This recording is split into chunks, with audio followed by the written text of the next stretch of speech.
Hey, Rest Friends, it is the AEW All Out pay-per-view recap. My name is Edie. And my name is Teddy. And we have a lot to talk about, but we are not alone. We are joined by Mr. Rated R himself, Mr. Lucha Outsider, our Rest Friend, Mario Martinez. Mario, how are you? I am great, trying to recover from All Out. I'm all pooped out. You're all pooped out. It was a lot. It was 4 hours about. Well, thanks for having me. First, thanks for having me on your YouTube channel. Now, your Rest Friend followers and the people that follow your page, they finally put a face to the guy that was very obnoxious and a heel on your podcast. No, Mario, I think that everyone loves you and everyone's going to continue to love you. Right, Rest Friend? I think people will love him for sure. Yeah. This is non-debatable. Rest Friend, let's start with the beginning of the night. Before the pay-per-view even happened, we had a match, right? Before the pay-per-view even happened, Rest Friend, you keep discrediting the pre-show where we have Private Party versus Alex Reynolds and John Silver. Like, she keeps saying, first of all, you didn't want to talk about the match, and it's fine. We don't have to talk about the match, but Rest Friend, you have to give them credit. It was a good match. I think it was a good match. Did you guys watch it? I watched the second half. I just find it funny how Teddy's like, oh, Iridian, you keep discrediting Private Party, Dark Order, but yet you're discrediting Joey Janela versus Serpenticle that happened before that. Wait, I swear I was gonna get to that. But the disrespect to Joey Janela. Is he because he's from New Jersey, where I'm from? The disrespect to Joey Janela. I swear I was gonna get to Joey. She's like, I was just about to say Joey Janela. Thank you for calling me out, Mario. Hey, this is what I do. This is what I do. Okay, all right, Mario. You talk about the Joey Janela match. That's your boy. Okay, my guy Joey Janela, fellow Jerseyan. Listen, I'm happy for Joey Janela. He picked up a must-needed win. Joey Janela and Sonny Kiss, in many ways, they're just. I won't necessarily say that they're like mid-carders or anything like that, because you don't even see them on Dynamite as much. You usually see them on Dark. So they're not really getting used to their full potential, but I'm glad that Joey Janela was on the pre-show and he picked up a win. Yeah, he did. I thought it was a good match. I was just thinking how it's crazy how in All In, Joey Janela had his match versus Hangman Page, and now he was on the pre-show, which I don't like to talk bad about pre-show matches. I think they're fine, at least they're on the show, but also, a lot of people don't watch the pre-show matches. But I think it was still a great match. And then, now can we talk about Private Party versus Dark Order? Go ahead, Restfriend. Take it away with Private Party. I like Private Party. I think every time those two guys get in the ring, they get better and better. I missed their old theme song, but they did take the win. We already know Brody Lee is going to be extra pissed off because, first of all, Alex Reynolds and John Silver lose that match, and then we already know what happens later. But yeah, Private Party won, and it was a good match. It was a good match. I saw the last half of it. I was like, oh, Private Party, hey, you guys won. And I was like, oh, the guys from the Dark Order. I still don't know how many people there's in the Dark Order. I'm so confused. There's a lot of them. As long as they don't get to like NWO levels where they legit are putting everyone in the Dark Order, I'm fine. I'm fine with the crew they have. Yeah. But I do agree with you, Teddy. I miss their old theme song. I'm not feeling this theme song. Me neither. I don't know what happened. I'm like, what? Wait, did they even mention why or anything? Like, I missed it's a Private Party. I'm going to put that theme in here, and we're going to get copyrighted. Well, I think my favorite theme, right? One of my favorite themes in AEW is Best Friends. And yeah, you've gone as far as to make that remix for Best Friends, and we love it. Remix. Mm-hmm. A lot of people don't know about the remix, and they're not going to know, but... Confession time. I actually went back in our chat to listen to that. It's worth listening to. It's a great remix. That's way far back. Restaurant, do you have it saved? Because you need to put it on. I do have it saved. I'll put it down in here, so... Okay. We'll see if people approve or not. But let's get into the official main card, which started off the night with Britt Baker versus Big Swole, and it was a tooth and nail match, which I didn't know what that meant, but we got a match in Britt's dentist office. What did you guys think about this match? I think it was okay. I felt like something was missing. I think it was okay though. I'm not gonna shit on it. I don't think it was terrible. Teddy's face is like, I don't care. That's what Teddy's face is. Teddy's face about this match is Mario. She's like, I don't care about this match. I don't. No. That's what Teddy's face is. No, it's not that I don't care. I just think it was okay. I think it was okay. I was telling you guys before we started recording, I think this was poor placement when it came to this match. First of all, it's Britt Baker's return, so why not make it a bigger deal? Obviously, people were complaining online. Why was it on the buy-in? So it got moved from the pre-show to the main card. But I think it was poor placement. I was telling you guys before we start recording, I think what they should have done is if you were going to start the show with this match, let it progress throughout the night. Let them show segments where they're just fighting each other in different scenarios, leading back to the venue where we get the finish of the match, where it would have climaxed. I think it was poor placement. And if they were just going to give us what they gave us, they should have never started the show with that. Yeah, I was disappointed at the fact that it was the first match because I was like, okay, so we kind of like bullied Tony Khan into taking it out of the pre-show and putting it in the main card. And then when he finally puts it in the main card, it's the first match. I was like, bro, come on. That's kind of bogus. I don't know. Tony Khan, don't worry, guys. I'm going to move it from the pre-show to the main card. And it's your fault. And you know what? And it's kind of a mess. I think it was poor placement. You know what? But for what it was, I thought it was fun. I liked it. It wasn't a terrible match. They had some really fun moments in it. Yeah. They involved Reba, Rebel, whatever her name is. I'm still not sure, but I thought it was fun. I'm surprised. Go ahead, Teddy. I was just going to say that I think the biggest thing out of that match has nothing to do with the match. I like that Big Swole came out there representing Black Lives Matter. Like, that's what I liked out of all of that. She's like, that's what I got out of the match. My biggest takeaway in the match was the fact that Britt Baker legit got injected in her leg. Yeah, that was wild. Oh my God. And she got shoot injected. Legit, it's a legit shoot.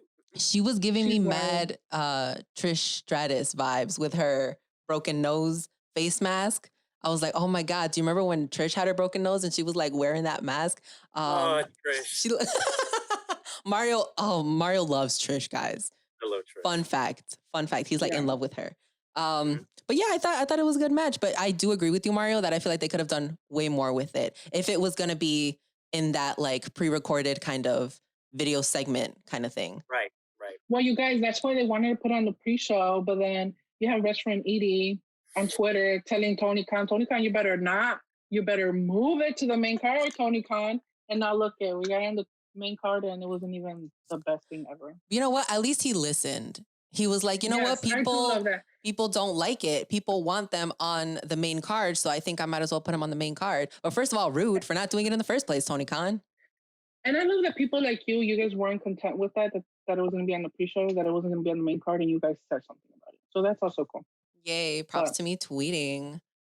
Let's move on to the Young Bucks versus Jurassic Express. Now, this is a match that we got last minute. It happened like a week before this pay-per-view. Mario, thoughts on this match?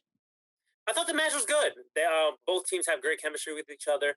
But going into this pay-per-view as a whole, I thought this was a very beneath pay-per-view compared to last year's All Out and All In, which was the precursor before AEW was even a thing. I don't know. The Young Bucks, in many ways, they're two of the faces of the company, right?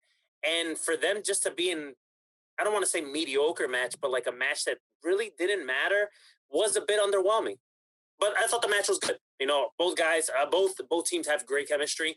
And the fact that Matt Jackson super kicked Marco Stunt for no reason, I love that. Yeah, well, like, I'll tell you what I think we got out of the match. Yeah, I feel like there wasn't really much behind it with the Young Bucks going against Jurassic Express. But at least we got to see heel Bucks. Like, the Bucks were they were so aggressive. And we got to see a little bit of what's to come. I'm pretty sure the Young Bucks are definitely on the road to turning heel.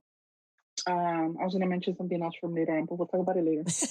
This match for me did end up getting better. I thought they really sold Jungle Boy. Jungle Boy is going to be huge in AEW, guys. And I'm excited to see what they're going to continue to do with him. Because what if they, give him his little push and then it's just Luchasaurus and Marco Stunt by himself. Marco's going to need a lot of help after he got his face kicked off. Oh my gosh. how would Marco survive without help in AEW? Like a lot of people would want to attack him. He's so tiny. I know. He's such an easy And target. like, But I know Marco can defend himself. yes, We've seen it. We've seen it. he can defend himself, but with all these big guys, it's not really gonna, First friend, he needs your help. You know what? I'm there. You don't even have to say anything. I'm already there. Why did she text me? She's like, oh my God, Wrestfriend, I could have carried him out. And I'm like, well, Wrestfriend, you could have carried him out of the ring no, not out of the ring, but backstage too, because he clearly needed me yesterday, and I was not there for him. So I don't know. I'm playing myself, I guess. Moving on to the Battle Royal. This was a lot. There was a lot going on in this match. I didn't even know how this thing worked. Jesus. So you had to go over the top rope, of course, both feet touching the ground.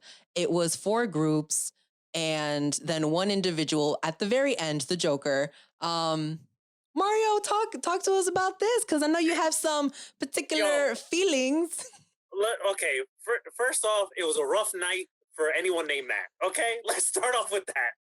And Matt Sydal, listen, he's a talented guy, but anybody that knows who Matt Sydal is, he likes to, mess with a little bit of right? And I think the man was high, and that's why he busted his ass, and he gets a big congratulations for that. You make your debut on AEW, and I don't think he slipped. I think it was hesitation. His foot didn't jerk, his leg didn't jerk. It wasn't a slip. I think it was hesitation. I don't know what happened there. And for him to make his debut, kind of just falling like this, for those that are watching on YouTube, he legit did that. That's what happened to Matt Sydal. I feel bad for the guy. I hope he's all right. It seems like he was all right because he did finish the match. But while there was a lot going on in this match, I don't think it was a bad battle royal. I think it was entertaining. I think the guys that showcased themselves, I think it was the right guys that did get showcased in the match, and the right guy won. Lance Archer, he should be the guy to be the number 1 contender. We've seen what him and Moxley can do in New Japan. Let's see that in AEW. Yep. Wrestfriend, what did you think? I know you felt some type of way about Matt also. I don't think it was as funny as everyone thinks it was. Mario's to laugh. Me, oh, this is Mario, guys. This is like conversations with Mario always. Mario will send a whole video message of him making fun of me and eating sometimes. He loves to laugh. No, I really didn't think it was funny. Why are you laughing? Because you're laughing. But I don't think his fall was funny. No, for real. I do think in the video looked like he slipped. But other than that, I think he did good in there. Did I expect for him to? A lot of people thought that the surprise entrant was going to be, or the mystery entrant was going to be the winner. But obviously he didn't win. And I agree with Mario. I think Lance Archer should have won. I was kind of scared that it was going to be Brian Cage, and I didn't want it to be Brian Cage. But I'm really glad that Lance Archer won. The only thing that I'm worried about is Darby Allin. What happened to him? It was never addressed. Do you remember? So there was like thumbtacks placed into a bag, and then Darby Allin was placed into that bag, and then he was just thrown out of the ring, and then nobody ever addressed it afterwards. Is Darby okay? Yeah. What happened to him? We didn't see him afterwards. There was a lot of things that happened in this match, and I'm just like, well, it is a lot to process because there was like 21 people in it. But Lance Archer, I thought we were going to get somebody else. I thought Eddie Kingston was so close. I was like, man, you know what? They might give it to Eddie Kingston. But Jake the Snake, man, always coming in, ruining people's careers. Seriously.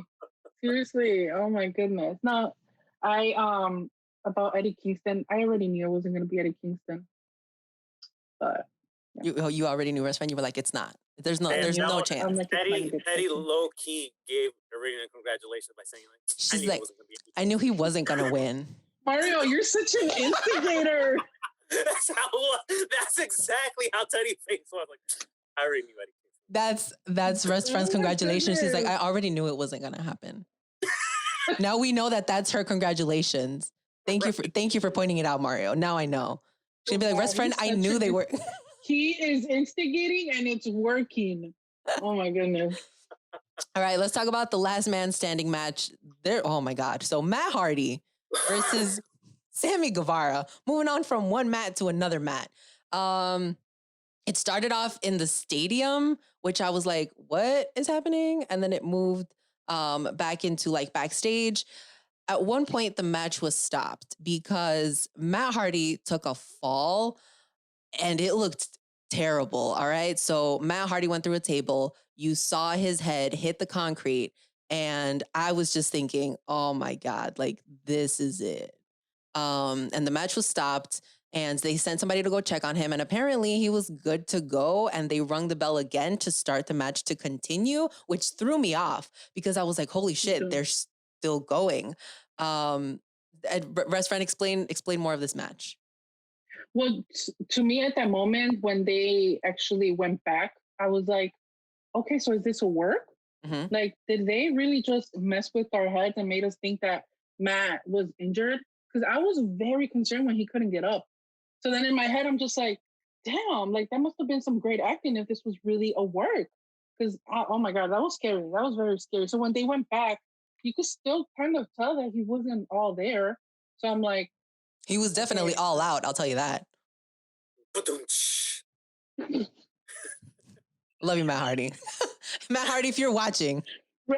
Wrestfriends Edie with dad jokes again. You know what the problem is with AEW? One of my biggest criticism when it comes to the company as a whole. Listen, we're wrestling fans and we love big spots, but sometimes some spots are very unnecessary. Mm-hmm. And this spot where Matt Hardy got concussed, because that's what ended up happening with Matt Hardy, it was an unnecessary bump. It was very unnecessary. And I don't know what it is, but with Sammy G and Matt Hardy, it's always something. Something always happens. Yeah. Yeah. We also have to... Go ahead, Restaurant. We also have to remember how old Matt Hardy is. He is fragile. Like, his skin is not what it used to be. It's not as thick. So his skin, his daycare his skincare has been off. You know, I love how Teddy goes instantly with his skin. Because he bled so much that time that Sammy hit him with the chair. He bled so much. But also Sammy that time he bled. He used the wrong chair. There was supposed to be a chair there. Sammy just fucked it all up. Yeah, Sammy G's a little bit reckless, all right? He's getting that, and I'm a big fan of Sammy G, but it's starting to look like Sammy G's a little bit reckless. And in this case, I don't blame it on Sammy G. It was just an unnecessary spot and a unnecessary bump in general. But let's also give credit to Matt Hardy's, like, he's a badass. And he also, even concussed, he had to climb up that scaffold to finish the match. Yeah. Yes. Oh my God, that was so freaking scary. I can't believe they went on with it. Man. I think they could have stopped the match, honestly. I don't think they needed to continue it. And then afterwards to just throw Sammy off like the same way that they threw Matt off. I was like, guys, come on. Like, if we were just gonna get that ending, just finish it, make sure Matt's okay, like 100% okay. Because real quick after the pay-per-view, Tony Khan went on a media call and he's like, oh, everything's fine. And then Rebby, his wife, is on Twitter like, oh, well, he's got a concussion. He's in the hospital. So everything was clearly not fine. Especially if the match was going to end the way it did, that bump where he got concussed, where Matt Hardy got concussed, it was unnecessary. Yeah. Yeah, it was. It was an unnecessary bump. Well, I don't know. We'll see what happens. Hopefully this is the end of Sammy Guevara and Matt Hardy, because I don't think we need to see any more. And especially if they're going to keep getting hurt like this, especially Matt. They just need to keep him at home, do like broken vignettes, and like, you know what? Just relax, be with Rebby, because we don't want Rebby to come to Jacksonville and like, cause havoc. Just stay at the Hardy compound, record some content for us. We'll put it on air, or just have him not get physical. Let him manage Private Party. Yeah. You can have him manage Private Party, do commentary. Chris Jericho does it all the time. Why can't Matt do it? Right. Moving on to Mario's favorite match of the night, the women's match. Wrestfriends, I'm so excited. Let's talk about it. Thunder Rosa versus Hikaru Shida, and it was for the title. So I was really excited about this. They were making this match a big deal. And I think they really hyped it up well. They had a really strong buildup. We got to see both characters really well. If you didn't know Thunder Rosa, by the time you watched this pay-per-view, you knew who she was, even before the match started, because they did, preview everything, of course. I was super excited for this match. Mario, Yeah. what were you feeling? Well, I just like the whole concept of the NWA Women's Champion versus the AEW Women's Champion. I thought this match was amazing. My favorite match of the night. I'm a big fan of Thunder Rosa. And AEW, work a deal with NWA where you could sign this girl. This is what the women's division in AEW is missing. Thunder Rosa, I love her. She's awesome. She's representing us Latinos. Like, she's just great. And this match might have been the best women's match in AEW's history. Oh, I don't disagree with that at all. best friend, what did you think? I think it was about, I don't know. I was kind of gonna say something that would have sounded a little rude, but What were you gonna say? No, say it. No. I actually don't really feel that way. But I think Hikaru Shida, what I really loved about this match is how frustrated she was getting. That Thunder Rosa was not what's it called? Quitting. She wasn't damn, what's the word I'm looking for? Like, she kept going. Every time Shida pinned her and she thought she was gonna win, nope. Thunder Rosa was like, nope, I'm gonna keep going. And Shida kept getting frustrated. And I really, really enjoy seeing that because finally she's kind of feeling challenged, you know? Not saying that her previous matches with all the other women were bad or that, you know, they were good matches, but I think Thunder Rosa made Shida work. And I know a lot of people were rooting for Thunder Rosa to win, but I don't think it was bad for Shida to win because, like I said, Thunder Rosa did make her work for that one. This is one of those matches where the loser didn't lose anything. Thunder Rosa didn't lose anything. She didn't lose any credibility in this match. And like you said, there were so many false finishes in this match that it actually made sense because it just showed the strength and how much Thunder Rosa wanted to win this match. And Sheeta's showing frustration, like, I can't get this girl down. What do I got to do? I just love the story they told, and congrats to both women. Yeah, they really shined. And they mentioned that Sheeta is the first woman to win 30 matches, I think a little bit over 30 matches in AEW. And I'm just like, damn, she's had 30 matches? Like, Jesus. But I'm glad that, you know, she won. I did want, you know, Thunder Rosa to win, but who knows? Maybe they will sign her eventually. I really want Thunder Rosa on the roster. I think she can add so much, and just the matches that we'd be able to have with her, I think there's just endless possibilities with that. Yeah. What do we got? Oh my God. So the announcement of Kip Sabian and Penelope Ford kind of caught me off guard because I was like, damn, that's a little petty, but I did laugh. So they're going to have their wedding live on Dynamite that was like announced. And I'm like, oh my God, this reminds me a lot about like of WWE, but they trolled WWE a little bit. Kip was like, oh, don't forget, you know, I'm on Twitch. And then on the bottom, it had like supported by AEW. And of course, we know that this is approved by All Elite Wrestling. Yeah. Yeah, I was like, all right, guys, that's a shot. At WWE. I thought it was funny. It made me laugh. Great. Yeah, it was great.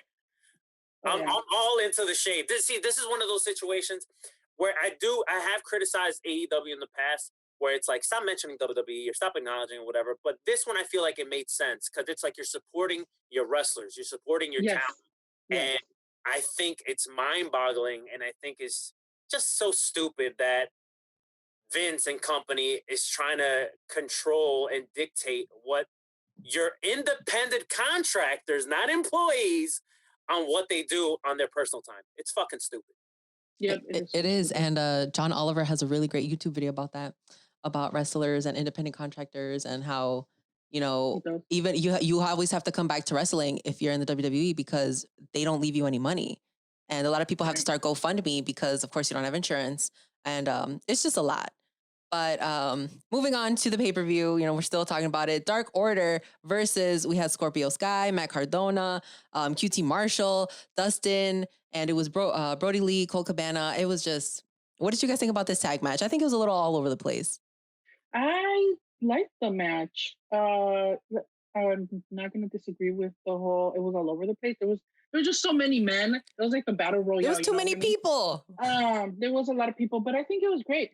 I really enjoy seeing Brody Lee in that ring against whoever because he is so mean. He is so aggressive. He gets mad at everyone. We saw him like yelling at Brandy, being like, what the hell? I think at one point they like kicked Allie too. I was like, okay. so rude. Like he's so mean, and I really enjoy seeing how mean he is. I'm not a big fan of the Nightmare. What do they call themselves? The Nightmare Family, the Nightmare Collective. Yeah. Wait, what? Is it the Nightmare? Nightmare. We Family. gotta. Oh, you're talking about the Natural Nightmares. The Natural Nightmares. There's so many names. It's all a pesadilla. All right. We're just gonna call them pesadillas now. I'm not a huge fan of that group. Even though I love Cody, I don't know. I just feel like it's odd. Dustin and then QT Marshall and then Matt Cardona. Okay, but out of all of them, Dustin is the one that makes the most sense, right? Dustin and Brandy. Yeah, because that's his brother. Yeah. Right, because that's Cody's brother. And then all of a sudden, Scorpio Sky, like, what? I love Scorpio Sky. He is great. He adds so much to that group, to that team. But why is he all of a sudden with them? Like, that was so weird to me. All of a sudden, everyone's Cody's friend. Right, like. Hey, but where were you when Cody was getting beat up? Not there. Okay, like when did Scorpio Sky? Okay, I remember them announcing the SCU. No way, that Scorpio Sky was going to be on his own. Mm-hmm. So is he officially not SCU anymore? Is he officially leaving one team to go to another team where he's still going to be overshadowed by Cody and I don't know. I honestly don't know. This just felt like a Dynamite match. It didn't feel like a pay-per-view match at all. Yeah, this was my least favorite match of the night. And I wrote it down. I'm like, least favorite. I think my biggest takeaway when you talk about pros and cons when it comes to this match is, one of the pros is, man, can we give Dustin Rhodes credit for the age he is at? Yes, and for sure. Just how great he looks. He's in the best shape of his career, and the dude could go. So that's the pros. The cons is like, what the fuck? Why isn't Brody Lee defending the TNT Championship at All Out? Yes. What the fuck?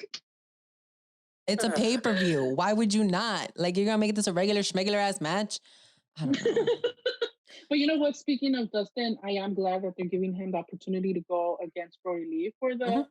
I was going to say the North American Championship. For the North American Championship, let's go. TNT Championship.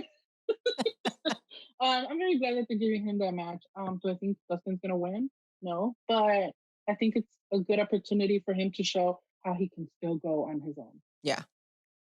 Wrestfriends, the next match I know is your personal favorite.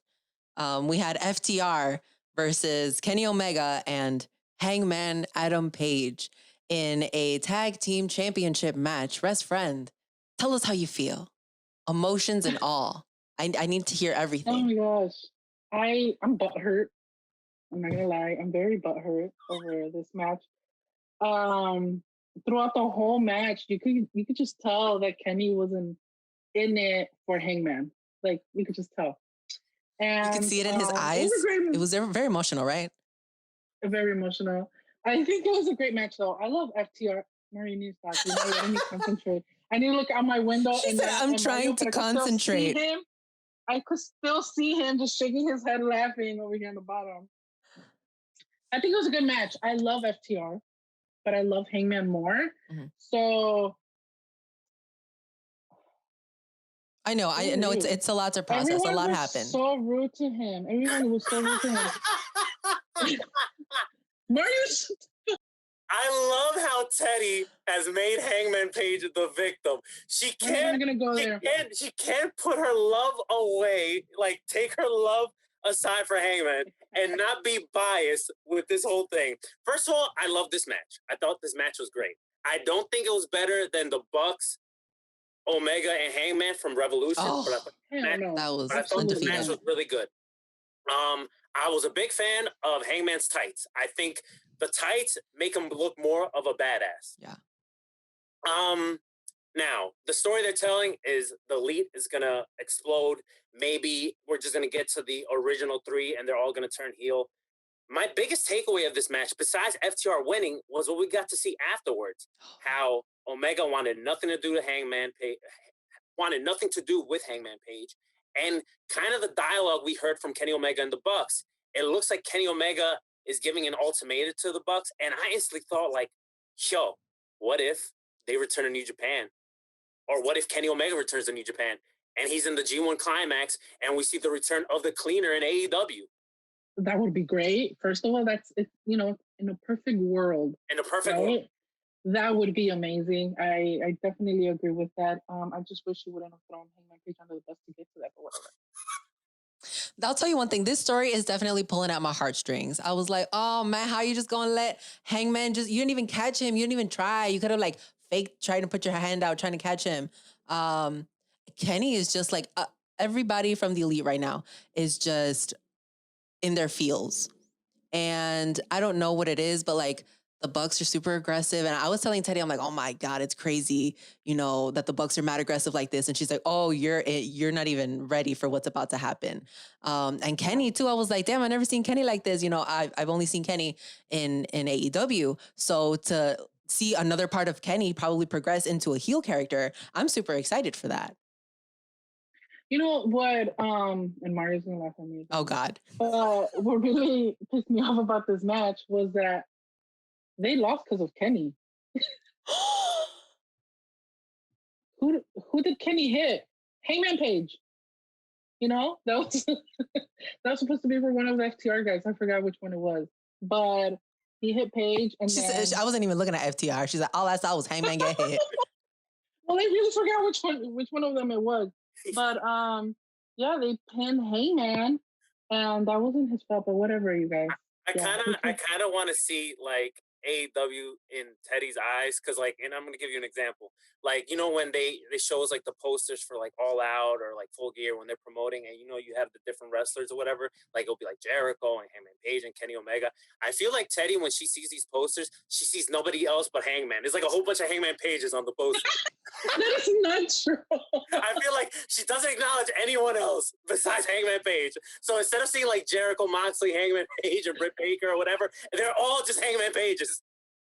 That is not true at all, but okay. You know what? I love that you think I'm so loyal to Hangman Page, though, because I really am. Oh, okay. Listen, people that are watching this YouTube show, they know.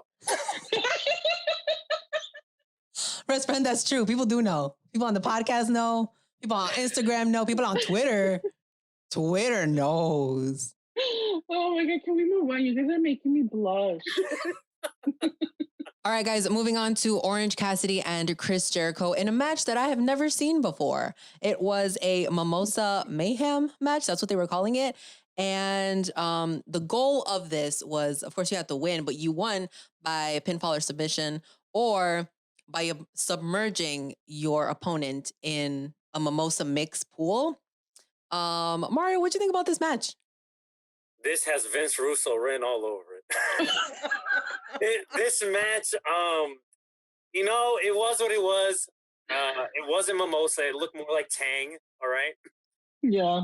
I really have I have really not much thoughts about this match. I thought it was okay. It was entertaining to a certain extent, but I don't know. I think I could have done maybe with a different gimmick match.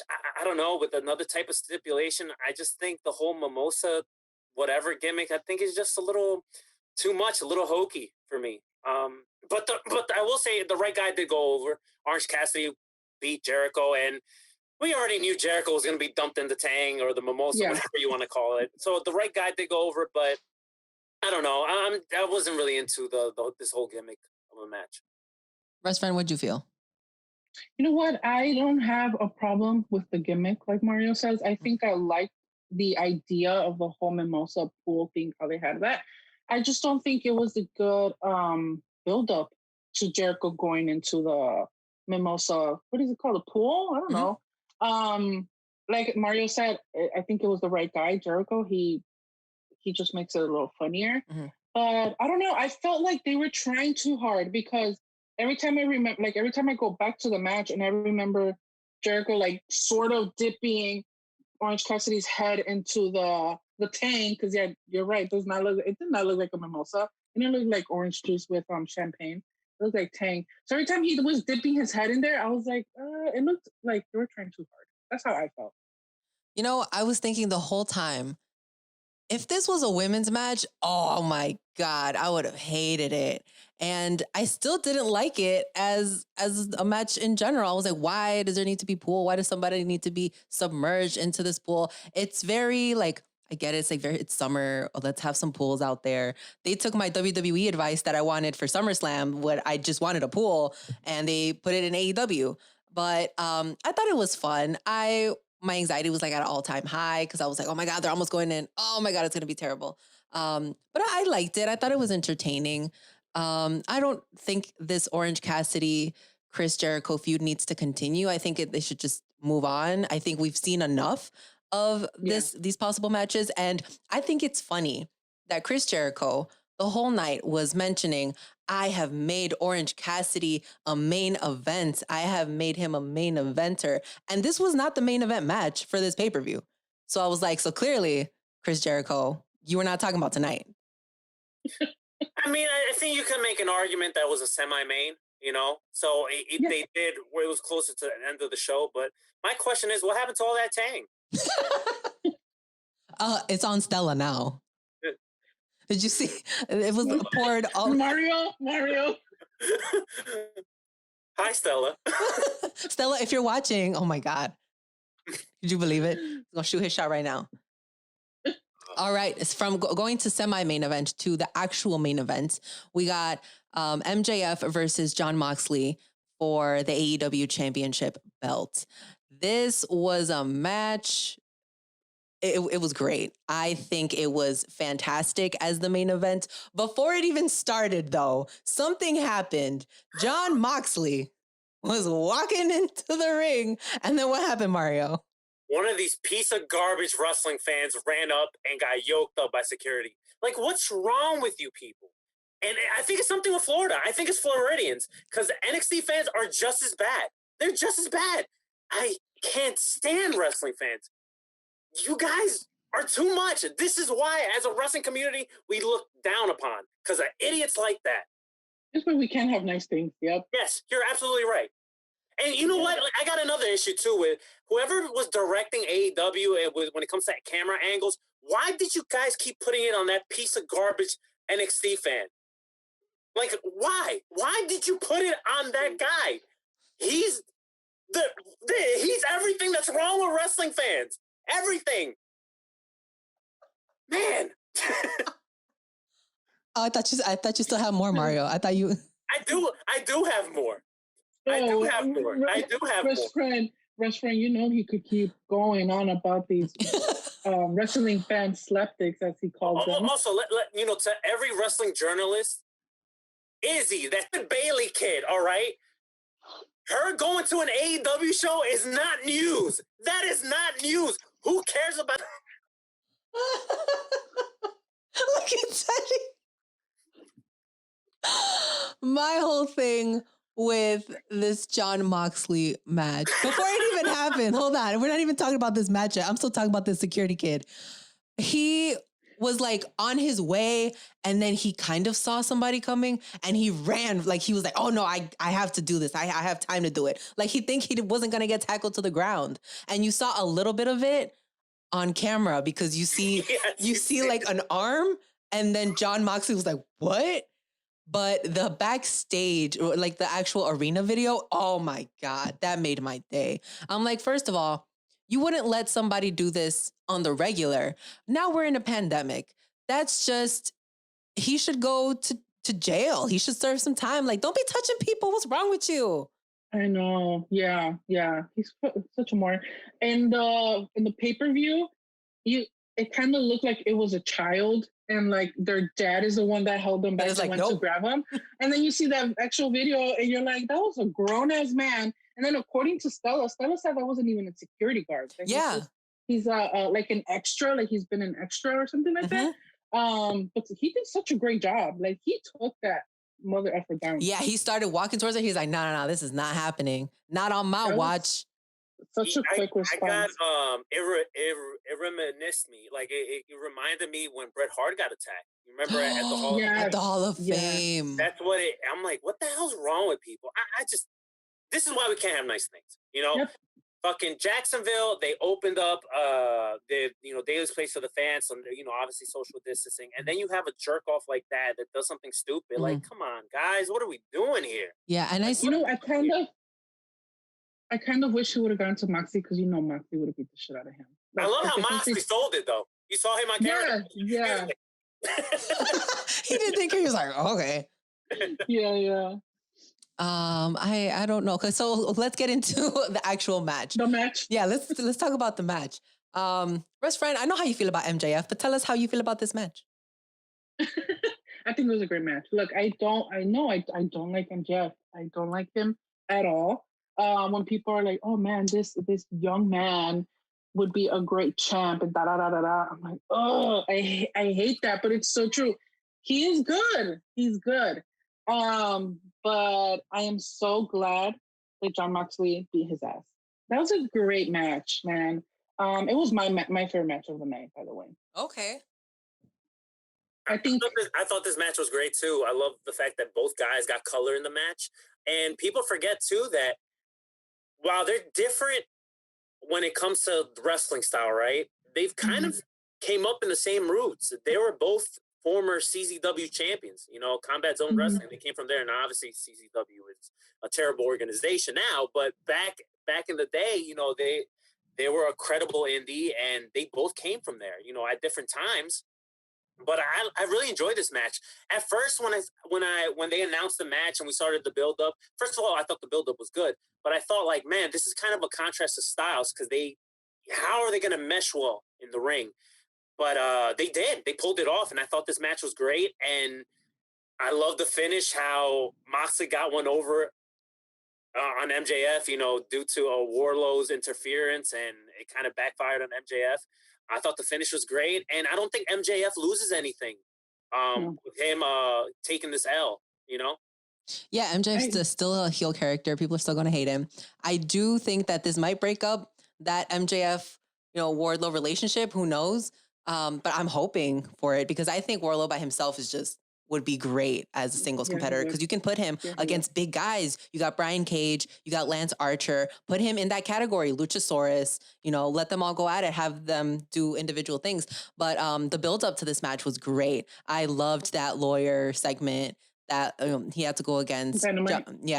When he had to go against John Moxley, that page 17, where it's like, well, you didn't read the contracts, like these little things that just make John Moxley. And you're like, he still won the match, cheating. But it was great. If the ref doesn't see it, it's not cheating. Restaurant, right? Right.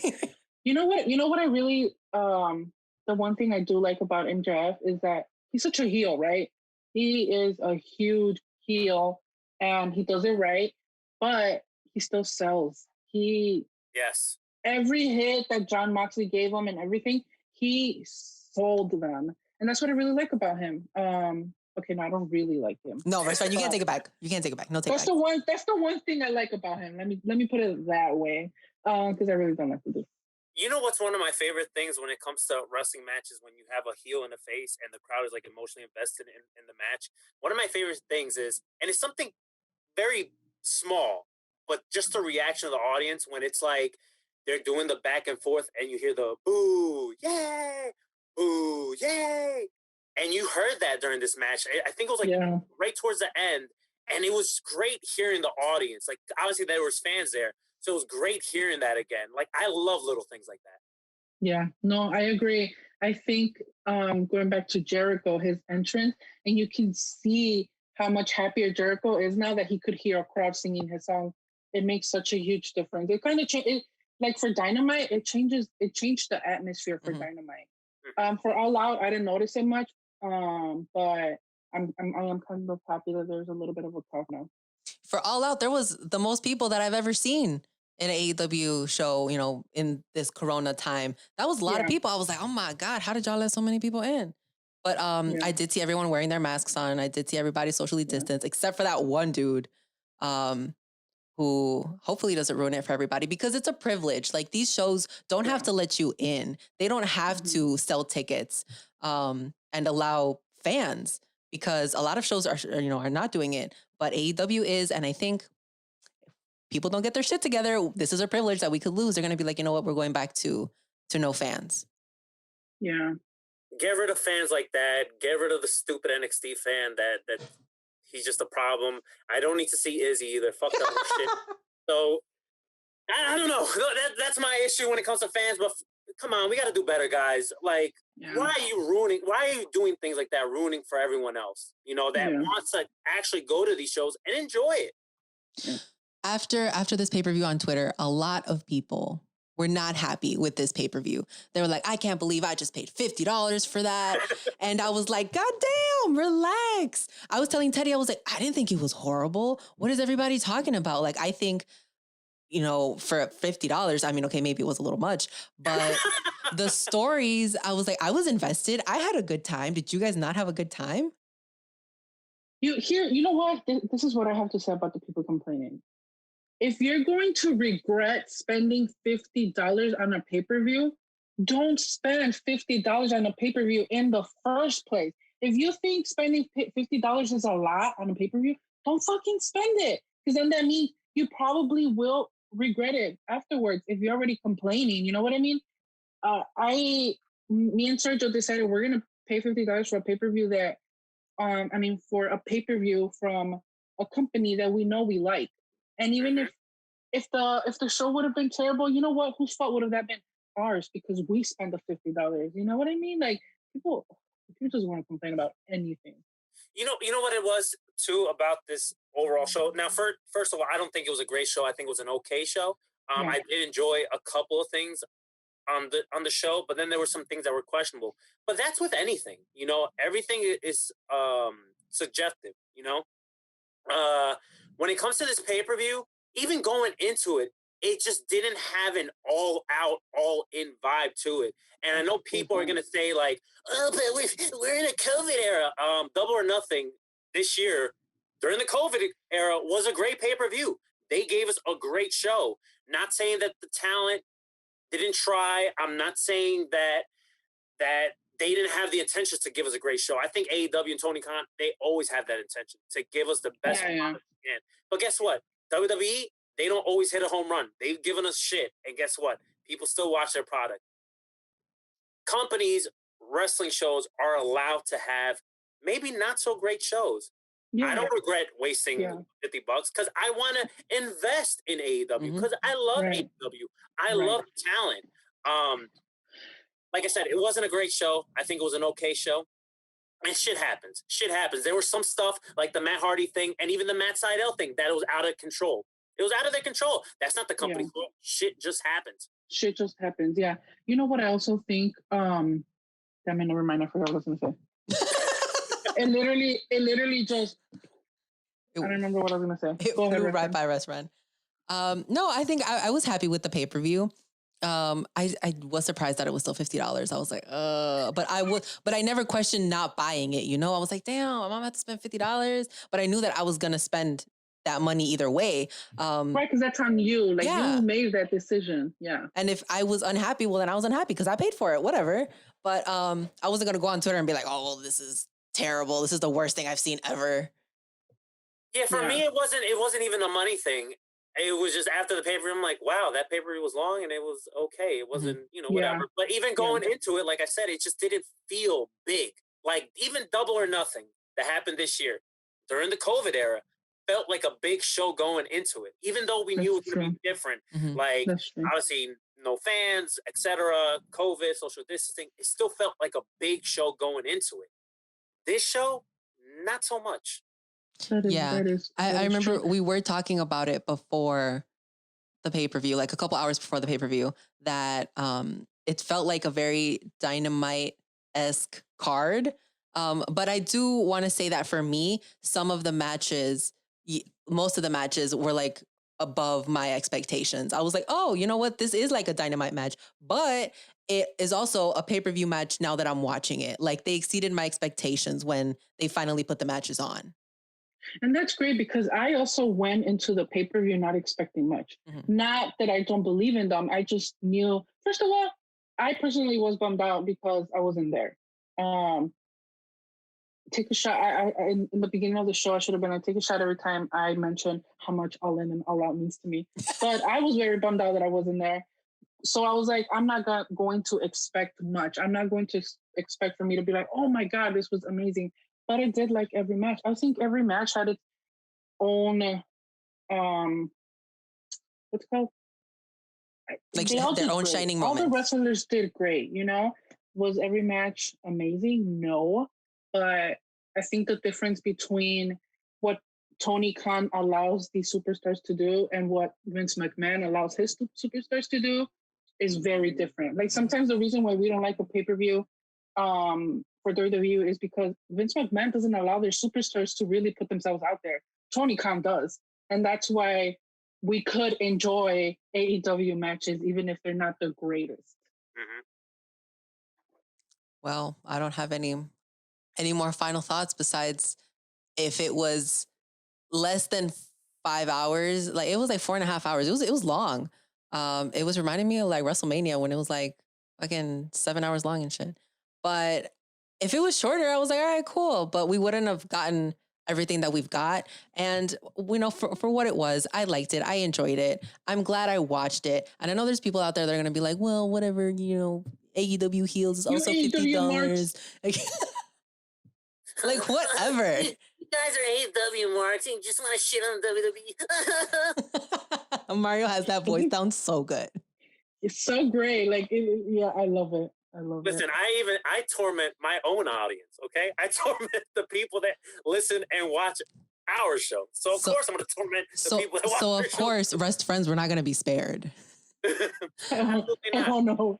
Absolutely not. I'm sure there's going to be some jack off that's going to watch this YouTube show and be like, oh my God.